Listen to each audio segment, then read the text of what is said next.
Lalana eo amin'ny 9 kilometatra amin'ny 4 kilometatra izay kasaina sy mpanamboarana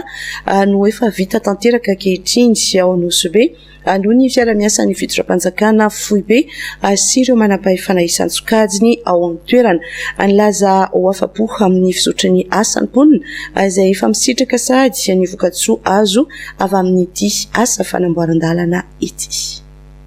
Lalan-tany 4 kilometatra no hatsarainy eto Anosibe ka tafiditra anatin'ny tetikasan'ny commune izay mampifandray ny Fokotany samy Fokotany sy ny Fokotany mampifandray arrondissement eto Anosibe fa indrindra ireto lalana maro mampiasa nefa mampijaly ny vahoaka hoy Vita Gilbert maire ny commune Anosibe. Atao zao mba hanala fahasahiranan'ny ireo mponina. Maro be ny lalana tato agnatin'ny district mampitohy andregny arrondissement regny efa tsy azona leha efa tsy nafaka ny fanertseragna ka noho ny fiara-miasa miaraka tamin'ny ben'ny tanàna sy ny faritra dia ravoravo zao ny vahoaka ato Anosibe fa misy 26 kilometra io zegny ny lalana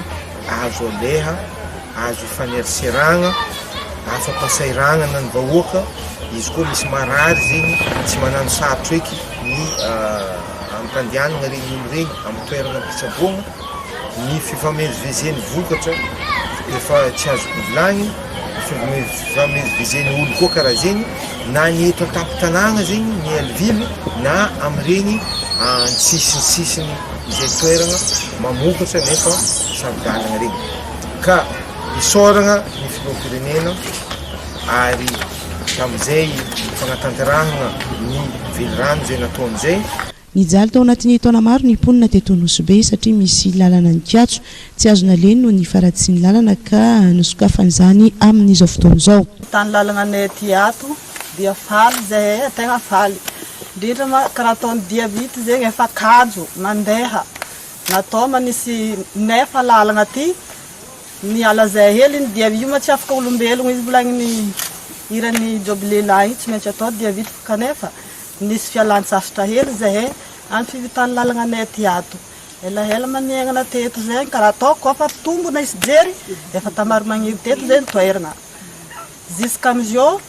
efa ela tsy nahitako bily mitongy zegny zao za nahita bily tatato mitongy lalana aty hitako fa nivoatra marigny zegny ny fiainana 7 mois za navy teto nandesiny reniko nanambady za zao 39 Naneo ny hafaliany anko ireo mponina ao Andavakitoko Anosibe. Ravoravo zay milalagna vita fa ela lalana ty tianay vita fa tsary atry misy akojery zay lalana ty tsary vita ka izy vita zay ravoravo mba bajatry midriky jusqu'à aminay aty zay mba tsy dobo koa zay teo matetiky dobo koa mitabaka agnabo agny